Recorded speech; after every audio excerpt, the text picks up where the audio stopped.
Hello, আসসালামু আলাইকুম football ফ্যানেরা। তো কি অবস্থা সবার? তো আপনাদের জন্য নিয়ে আসলাম আবার একটি ট্রান্সফার আপডেট নিয়ে নতুন একটা ভিডিও। হ্যাঁ, ইউরোর পরে তেমন একটি ভিডিও বানানো হয়নি, কারণ দেশের যে অবস্থা ছিল তা আপনারা সকলেই জানেন। তো তারপরে আমি ট্রান্সফার এবং বিভিন্ন ধরনের আপডেট নিয়ে আসতে পারিনি। বর্তমানে ট্রান্সফার মার্কেট নিয়ে নতুন আপডেটগুলো এলোমেলো হয়ে গেছে, এবং যার ফলে আমি সকল আপডেটগুলো তুলে ধরতে পারিনি, কিন্তু যা কিনা ছোঁয়ার বাইরে হয়ে গেছে বর্তমানে তেমন কিছু আপডেট। যেমন প্রথমেই বলতে হয় যে দানি অলমোর কথা। হ্যাঁ, যে দানি অলমো ইউরো জিতেছেন এবং ইউরোর সবচেয়ে বেশি গোল স্কোরার ছিলেন দানি অলমো, সেই দানি অলমোকেই নিয়ে যাচ্ছেন বার্সেলোনা।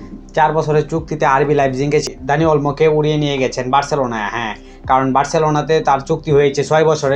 2030 সালের জুন মাস পর্যন্ত দানি অলমোর সাথে চুক্তি থাকবে বার্সেলোনা। এবং যখন কিনা পেদ্রির ইনজুরি হয়ে গেছিল, তখন ইনজুরির পর থেকেই দানি অলমো রেগুলার স্টার্ট করেন স্পেনের জাতীয় দলে।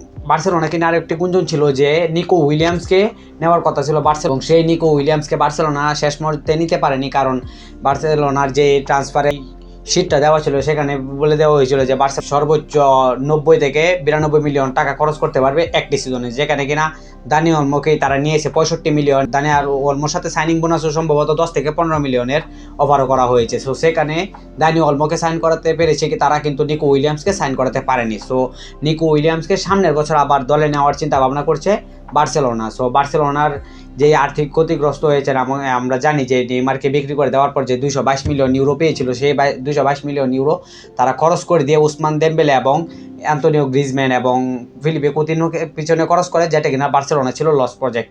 সেই লস প্রজেক্টের মাসুল দিতে হচ্ছে এখন বার্সেলোনাকে, যেখানে কিনা লামিন ইয়ামাল সবাই জেনেছিল যে নিকো উইলিয়ামস লামিন ইয়ামালের সাথে স্টার্ট করবেন এবং বার্সেলোনাতে একসাথে খেলবেন, কিন্তু তা হচ্ছে না। শেষ মুহূর্তে নিকো উইলিয়ামসের ডিলটা ক্যান্সেল হয়ে গেছে। পরবর্তী আপডেটটি হচ্ছে আর্জেন্টাইন স্ট্রাইকার হুলিয়ান আলভারেজকে নিয়ে। আপনারা ইতিমধ্যে জেনে ফেলেছেন যে ম্যানচেস্টার সিটি থেকে উড়িয়ে নিয়ে গেছে অ্যাথলেটিকো মাদ্রিদ, কারণ অ্যাথলেটিকো মাদ্রিদের যে স্ট্রাইকার পজিশনে ছিল আলভারো মোরাতা, সে বর্তমানে চলে গেছেন এসি মিলান। এসি মিলানের যেই স্ট্রাইকারটি ছিল ফ্রান্সের অলিভিয়ার জিরু, সেই জিরু অবসরে চলে যাওয়াতে আলভারো মোরাতাকে নিয়ে নেয় এসি মিলান, এবং এসি মিলানের স্ট্রাইকার অভাব পূরণের জন্য তারা হুলিয়ান আলভারেজকে নিয়ে নেয়। হুলিয়ান আলভারেজের ডিলটি হয়েছিল 75 মিলিয়ন ইউরো দিয়ে তাকে দলে নেওয়া হয়েছে, এবং সাইনিং বোনাস হিসাবে তাকে 20 মিলিয়ন দেওয়া হবে, যার ফলে কিনা ম্যানচেস্টার সিটি টোটালি পায় 95 মিলিয়ন, এবং 95 মিলিয়নের মাধ্যমে হুলিয়ান আলভারেজকে উড়িয়ে নিয়ে গেছেন অ্যাথলেটিকো মাদ্রিদ।